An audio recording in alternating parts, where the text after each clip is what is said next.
আল্লাহ কেন নারীকে মাটি থেকে সৃষ্টি করেননি? কেন নারীকে পুরুষের পাঁজরের হাড় থেকে তৈরি করা হয়েছে? নারীকে যেই পুরুষের পাঁজরের হাড় থেকে সৃষ্টি করা হয়েছে তার সাথেই কি তার বিয়ে হবে? আমরা কি সকলেই মাটি থেকে তৈরি, নাকি কেবল আদম আলাইহিস সালাম মাটি থেকে তৈরি? আজকের ভিডিওটি খুব তথ্যবহুল, তাই ভিডিওটি শেষ পর্যন্ত দেখুন। আশা করি অনেক অজানা বিষয় জানতে পারবেন। আল্লাহ পবিত্র কোরআনে ইরশাদ করেছেন, নিশ্চয়ই আমি মানুষকে কালো ও ঠনঠনে শুকনো মাটি দিয়ে তৈরি করেছি। একটি বর্ণনা মতে যখন আল্লাহ তাআলা হযরত আদম আলাইহিস সালামকে সৃষ্টি করার ইচ্ছে করলেন, তখন আল্লাহ আজরাইল আলাইহিস সালামকে হুকুম করলেন পৃথিবী থেকে মাটি নিয়ে আসতে। তখন আজরাইল আলাইহিস সালাম এক মুঠো মাটি নিয়ে আল্লাহর দরবারে চলে যান। তার হাতে যে মাটি উঠে এসেছিল তার 7টি রং ছিল, সাথে বিভিন্ন ধরনের মাটি ছিল। সেই এক মুষ্টি মাটিতে সব ধরনের মাটি ছিল। এরপর আদম আলাইহিস সালামকে সৃষ্টি করার পরে তার পাঁজরের হাড় থেকে এক মহিলাকে সৃষ্টি করেন, যিনি হলেন বিবি হাওয়া আলাইহিস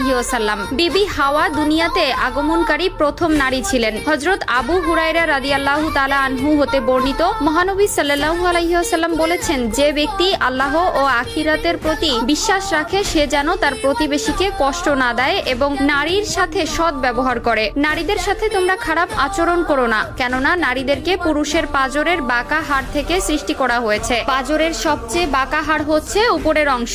একে সোজা করার চেষ্টা করলে ভেঙে যাবে এবং যেমন আছে তেমন রেখে দিলে তা বাঁকাই থেকে যাবে। অতএব নারীদেরকে ভালো ওসিয়তের মাধ্যমে সংশোধন করো। নারীদের সাথে শিশুদের মতো ভদ্র আচরণ করা উচিত। আল্লাহ তাআলা পবিত্র কোরআনে ইরশাদ করেন, পুরুষরা নারীদের উপর কৃতিত্বশীল, অর্থাৎ পুরুষ নারীর অভিভাবক। পুরুষরা নারীর প্রতি দায়িত্বশীল হবে, এটা স্বয়ং আল্লাহ তাআলার বিধান। পুরুষরা হবে ঘরের কর্তা আর নারীরা হবে তার অধীনস্থ। মহান আল্লাহ তাআলা নারীদেরকে পুরুষের জন্য সৃষ্টি করেছেন, তাই পুরুষদের প্রতি নারীর আনুগত্য বাধ্যতামূলক। এই থেকে একটি বিষয় পরিষ্কার যে স্বামী স্ত্রীর অধিকার এক নয়, বরং নারীর চেয়ে পুরুষের অধিকার সবচেয়ে বেশি। এটা মোটেও নারীর প্রতি অবিচার বা অন্যায় নয়। এখন প্রশ্ন হলো, প্রত্যেক নারীকে পুরুষের পাঁজরের হাড্ডি থেকে তৈরি, নাকি কেবলমাত্র হাওয়া আলাইহিস সালামকে হযরত আদম আলাইহিস সালামের পাঁজরের হাড় থেকে তৈরি করা হয়েছে? অগ্রাধিকার মত হচ্ছে শুধুমাত্র প্রথম মানব আদম আলাইহিস সালামকে মাটি দিয়ে তৈরি করা হয়েছে। মাটির তৈরি খাবার খেয়ে মানব দেহ গঠিত হয়। এই প্রসঙ্গে সূরা তোহার একটি আয়াত থেকে সিদ্ধান্ত নিয়েছে যে